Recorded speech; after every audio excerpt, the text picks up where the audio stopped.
ഗുവാഹത്തിയുടെ ആകാശം തെളിയാൻ 2 മണിക്കൂറിലേറെ കാത്തിരിക്കേണ്ടി വന്നു ആരാധകർക്ക്. TV സ്ക്രീനിൽ വൈഭവ് സൂര്യവംശിയുടെ മുഖം മിന്നിമറഞ്ഞുകൊണ്ടിരുന്നു. സമകാലിക ക്രിക്കറ്റിലെ ഏറ്റവും മികച്ച പേസറായ ജസ്പ്രീത് ബുംറയെ ജീവിതത്തിൽ ആദ്യമായി നേരിടാനൊരുങ്ങുകയാണ് വൈഭവ്. ആദ്യമായെന്നൊക്കെ ആശ്ചര്യജനമിട്ട് പറയാൻ അവൻ്റെ കളിക്കാലങ്ങൾ പുറകിലേക്ക് അങ്ങനെ നീണ്ടു പരന്ന് കിടക്കുകയൊന്നുമല്ല. ശരി തന്നെ, കഴിഞ്ഞ സീസണിലാണ് IPL അരങ്ങേറ്റം കുറിച്ചത്. അതും സഞ്ജു സാംസന് പരിക്കേറ്റത് കൊണ്ട് മാത്രം. അതിനു മുമ്പ് രാജസ്ഥാൻ്റെ പ്ലാനുകളിൽ അവൻ ഉണ്ടായിരുന്നോ എന്ന കാര്യം സംശയമാണ്. അല്ലെങ്കിലും 14 വയസ്സുള്ളൊരു കുഞ്ഞിനെ എന്ത് ധൈര്യത്തിലാണ് അവർ ലോക ക്രിക്കറ്റിലെ പേരുകെട്ട പേസർമാരുടെ തീപ്പന്തുകൾക്ക് മുന്നിലേക്ക് എറിഞ്ഞു കൊടുക്കുക? ഒരിക്കൽ അവർക്കത് ചെയ്യേണ്ടി വന്നു. And the rest was history.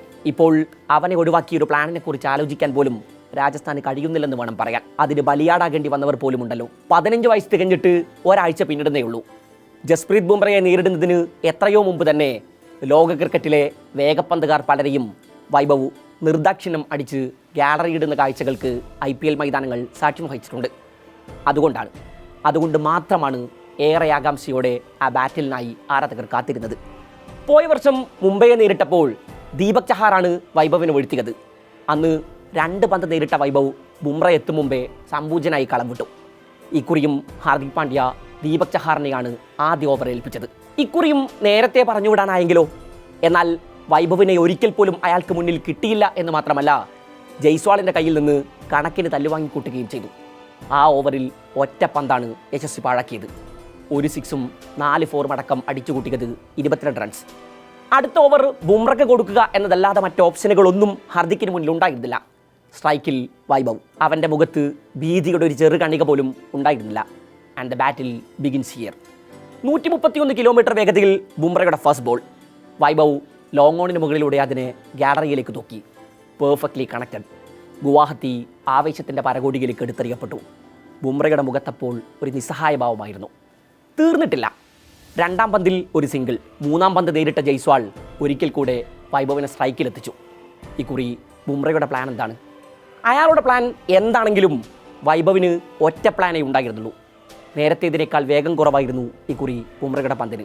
Bumrah slower ഡെലിവറികൾ കൊണ്ട് ബാറ്റർമാരെ നിരന്തരം കുഴപ്പിക്കുന്നത് കഴിഞ്ഞ T20 ലോകകപ്പിൽ നമ്മൾ പല കുറി കണ്ടിട്ടുണ്ട്. ഇക്കുറി ഡീപ് സ്ക്വയർ ലെഗിന് മുകളിലൂടെ പന്ത് ഗാലറിയിൽ ചുംബിച്ചു. അവയൊന്നും ഫ്ലൂക്ക് ഹിറ്റുകളല്ലെന്ന് അവൻ വിളിച്ചു പറഞ്ഞുകൊണ്ടേയിരുന്നു. ബൗണ്ടറി റോപ്പ് എന്തിനാണ് അവിടെ വച്ചിട്ടുള്ളത് എന്ന് വൈഭവന് അറിയില്ലെന്ന് തോന്നുന്നു. കമൻട്രി ബോക്സിൽ നിന്ന് ഹർഷ ബോഗലിയുടെ ശബ്ദം. ട്രെന്റ് ബോൾട്ടിനും കിട്ടി ഇതുപോലെ ഒന്ന്. അയാളേതോ വീഡിയോ ഗെയിം കളിക്കുകയാണെന്ന് തോന്നാറുണ്ടെന്ന് ദിവസങ്ങൾക്ക് മുമ്പൊരിക്കൽ സഞ്ജു വൈഭവിനെക്കുറിച്ച് പറഞ്ഞു വെച്ചത് ഓർമ്മയില്ലേ? ആദ്യം കളിച്ച വീഡിയോ ഗെയിം ഏതാണ് എന്ന് ചോദിച്ചപ്പോൾ ജീവിതത്തിൽ ഒരിക്കൽ പോലും താനൊരു വീഡിയോ ഗെയിം കളിച്ചിട്ടില്ലെന്നായിരുന്നു വൈഭവിൻ്റെ മറുപടി. അതേസമയം ഗ്രൗണ്ടിൽ അതിന് സമാനമായ അന്തരീക്ഷം അയാൾ സൃഷ്ടിക്കുകയാണ് എന്നത് സഹതാരങ്ങളുടെ അനുഭവ സാക്ഷ്യങ്ങളാണ്. ബുംറയ്ക്കും ബോൾട്ടിനും ശേഷം ലോർഡ് ഷർദുൽ താക്കൂറാണ് വൈഭവിൻ്റെ ബാറ്റിൻ്റെ ചൂട് ആവോളം അറിഞ്ഞത്. ഓഫ് സ്റ്റമ്പിന് പുറത്ത് വന്ന ആദ്യ പന്തിനെ ഫ്രണ്ട് ഫുട്ടിൽ കവറിന് മുകളിലൂടെ പായിച്ചു വൈഭവ്. അടുത്ത പന്ത് ഒരൽപ്പം വേഗം കുറച്ചു താക്കൂർ. പന്ത് ഓഫ് സ്റ്റമ്പിന് പുറത്ത് തന്നെ. എക്സ്ട്രാ കവറിലൂടെ അത് ബൗണ്ടറി റോപ്പിൽ തൊട്ടു. ആ ഇന്നിങ്സിൽ വൈഭവ് കുറിച്ച ഏക 4.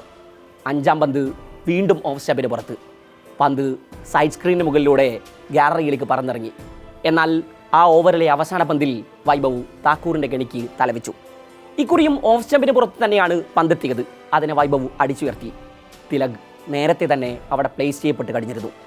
ബൗണ്ടറി റോപ്പിന് തൊട്ടരികിൽ വച്ചയാൾ അതിനെ ഉയർന്നു ചാടി കൈപ്പിടിക്കലാക്കി. ഹാർദിക് പാണ്ഡ്യ ഉള്ളിലപ്പോൾ ആശ്വാസത്തിൻ്റെ നെടുവീർപ്പ് തീർത്ത് കാണണം. വൈഭവ് തൻ്റെ നിരാശ മറച്ചു വെച്ചില്ല. 14 പന്താണ് അയാൾ ആകെ നേരിട്ടത്. അതായത് 2 ഓവറും 2 പന്തും. 278 സ്ട്രൈക്ക് റേറ്റിൽ അടിച്ചെടുത്തത് 39 റൺസ്. പായിച്ചത് 5 സിക്സറും 1 ഫോറും. ഈ സീസണിൽ കളിച്ച 3 മത്സരങ്ങളിലും രാജസ്ഥാന് വേണ്ടി വൈഭവ് നൽകിയ കിക്ക് സ്റ്റാർട്ടുകൾ ടീമിൻ്റെ വിജയങ്ങളിൽ ഏറെ നിർണായകമായിരുന്നു. CSKക്കെതിരെ അടിച്ചെടുത്തത് 17 പന്തിൽ 52 റൺസ്. 15ാം പിറന്നാൾ ആഘോഷിച്ചത് ഒരു 15 ബോൾ 50യുമായി. ഗുജറാത്തിനെതിരെ 18 പന്തിൽ 31. മുംബൈക്കെതിരെ 14 പന്തിൽ 39. 3 മത്സരങ്ങളിൽ വെറും 49 പന്തിൽ നിന്ന് ആകെ അടിച്ചെടുത്തത് 122 റൺസ്. ആകെ പായിച്ചത് 10 ഫോറും 11 സിക്സും. അതായത് 122ൽ 106 വന്നത് ബൗണ്ടറികളിലൂടെയാണെന്ന്. വൈഭവ് തനിക്ക് മുന്നിൽ വരുന്ന ബൗളർമാരുടെയൊക്കെ ഉള്ളിൽ ഭയം വിതക്കുന്നു എന്നാണ് മത്സരശേഷം ഡെയിൽ സ്റ്റെയിൻ പറഞ്ഞു നിർത്തിയത്. ഇക്കുറി അത് മാറ്റ് ഹെൻറി മുതൽ സാക്ഷാൽ ജസ്പ്രീത് ബുംറയിൽ വരെ എത്തി നിൽക്കുന്നു.